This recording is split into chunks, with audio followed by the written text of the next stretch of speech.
Perkenalkan, nama saya Rina Robert. Saya asal daripada Kudat, Sabah. Saya mula datang di sini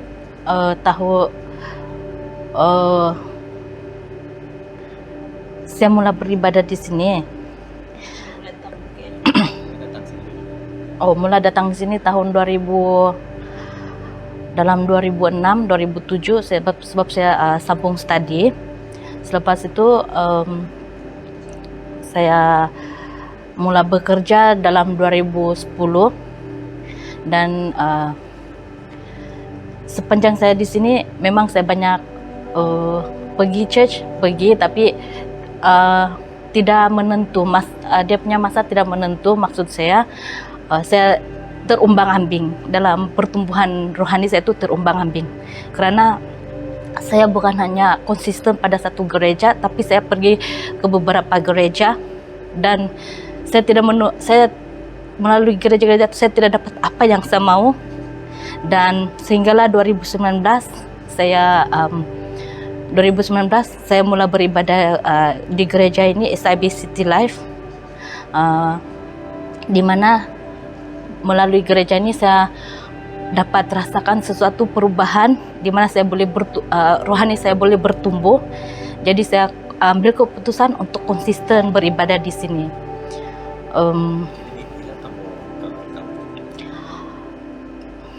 Saya berkawin 2013 dan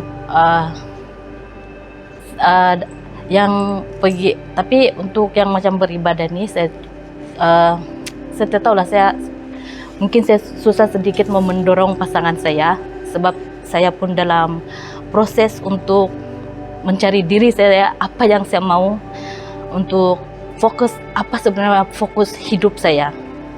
Jadi bila saya sudah berada di sini, saya mulai bertumbuh di sini, dan saya juga mengambil keputusan untuk melayani di sini pada tahun 2001. Apa yang sebelum saya ikut SMY, saya sebenarnya apa yang terjadi dalam hubungan kami, saya suka pendam dan saya tidak pernah luahkan apa yang saya rasa dan pasangan saya, sehingga saya sendiri tanpa saya sadari, saya sendiri sudah menanam akar kepahitan di hati saya. Dan itu sebenarnya bukan salah pasangan saya, sebab saya tidak meluahkan apa yang saya rasa. Tetapi selepas saya sertai kelas SMY, di sana pada mulanya fokus saya untuk diri saya saja, untuk mengenal Tuhan lebih dekat, untuk mengetahui kasih Tuhan. Tapi ya, Tuhan itu sangat baik. Saya tidak ada mengungsikan hal ini dengan versi saya, tapi pada topik yang dalam topik bertumbuh, di sana saya ditegur oleh Tuhan untuk lepaskan apa yang ada di hati saya, akar kepahitan yang saya tanam sendiri itu. Tuhan mau saya lepaskan, belajar untuk mengampuni diri sendiri supaya saya boleh mengampuni pasangan saya. Aduh.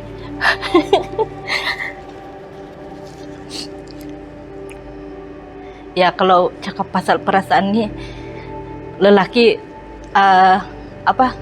sukar memahami apa yang perempuan mau cakap, dan itu akan buat kami akan bertengkar.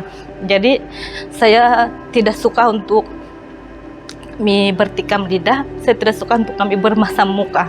Jadi saya buat keputusan untuk saya simpan dalam hati saya sendiri. Sedangkan masa itu saya tidak tahu yang saya akan tanam akar kepahitan itu. Macam saat saya datang pada Tuhan, saya berdoa, saya ada beban di dalam hati saya, dan uh, macam dalam hati saya ada berbicara yang saya perlu lepaskan. Ada satu beban yang saya perlu lepaskan. Saya koreksi orang di sekitar saya koreksi, family saya, adik-beradik saya. Orang tidak ada yang melakukan perkara yang boleh saya rasa macam sakit.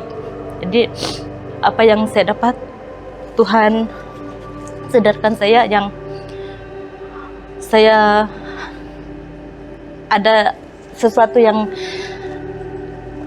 mungkin sikap suami saya sebelum ini yang buat saya berdendam dengan dia lah, macam memendam rasa benci, tapi saya tidak luahkan. Saya cuma tunjuk depan dia, saya oke, saya tidak apa-apa. Apa yang berlaku?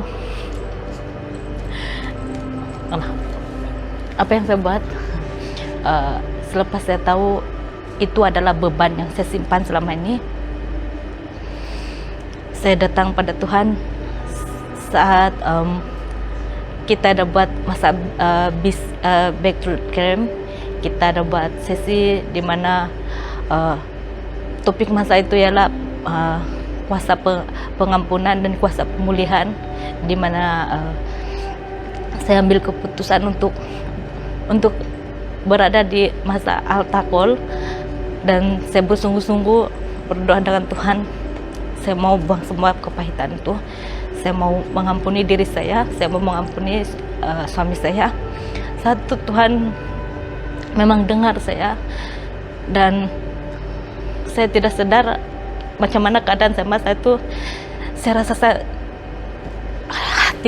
dada saya sangat lapang, sehingga kan saya tidak tahu macam mana saya boleh waktu itu waktu Fesi saya datang, dia baru pegang saya dan berdoa. Saya rasa saya macam terbang.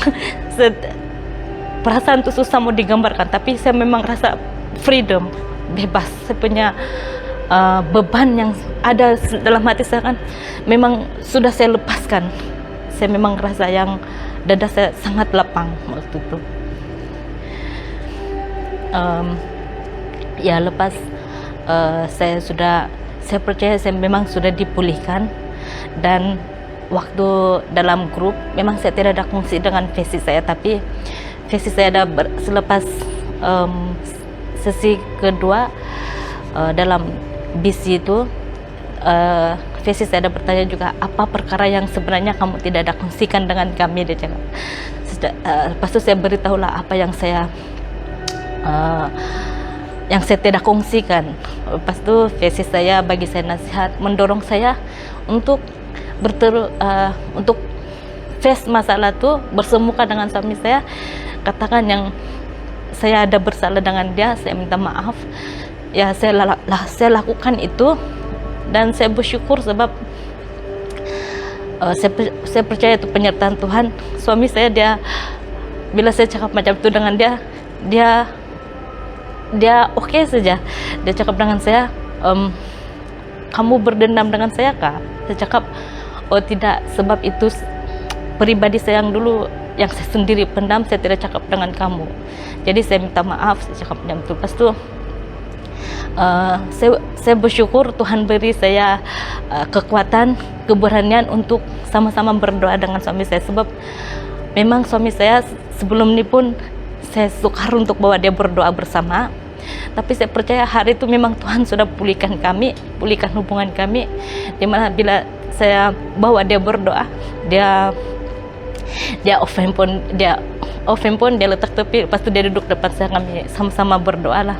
So saya percaya itu sebab kebaikan Tuhan membimbing kami untuk saling melengkapi, untuk saling mengampuni antara satu sama lain. Komitmen saya selepas ini, saya akan lebih sungguh-sungguh di dalam mencari kerajaan Tuhan, lebih sungguh-sungguh untuk melayani Tuhan. Dan bagi keluarga saya mau Tuhan pakai saya untuk menjadi berkat, supaya bukan saya saja yang menerima keselamatan, tapi saya mau pasangan saya juga, dan keluarga saya, adik-beradik saya yang seperti adik-beradik saya lah yang dorang juga sebenarnya belum mencari kerajaan Tuhan yang sebenar. Dorongan saya pada teman-teman yang mungkin mengalami situasi macam saya, jangan berputus asa, jangan mengalah, terus cari kerajaan Tuhan, sebab Tuhan adalah sumber kekuatan untuk kita lebih teguh untuk menjadi satu pribadi yang memberkati orang di sekitar kita. Bagi teman-teman yang belum menyertai kelas SMY, join kelas SMY, ataupun ada terbuka hati mau join, jangan malu, jangan segan. Bagi yang ada terbuka hati tapi seperti ada tembok yang menghalang perasaan kamu boleh pecahkan tembok itu dengan berdoa pada Tuhan. Sebab apa yang saya lalui sebelum ini pun sama, saya sudah melepaskan kelas SMA yang sebelum-sebelum ini, karena saya pun ada keinginan, tapi seperti ada satu tembok yang menghalang. Mungkin sebab saya tidak berani untuk menghadapi diri saya sebenar, saya tidak berani untuk koreksi diri saya. Tetapi percayalah, bila kita punya keinginan tapi ada yang macam menghalang, datang pada Tuhan, berdoa dengan Tuhan supaya Tuhan bantu kita pecahkan tembok apa yang menghalang kita, supaya kita sebenarnya ikut kelas SMA tidak merugikan. Kelas SMA sangat baik untuk pertumbuhan rohani kita, kita lebih teguh di dalam iman kita dalam mencari kerajaan Tuhan.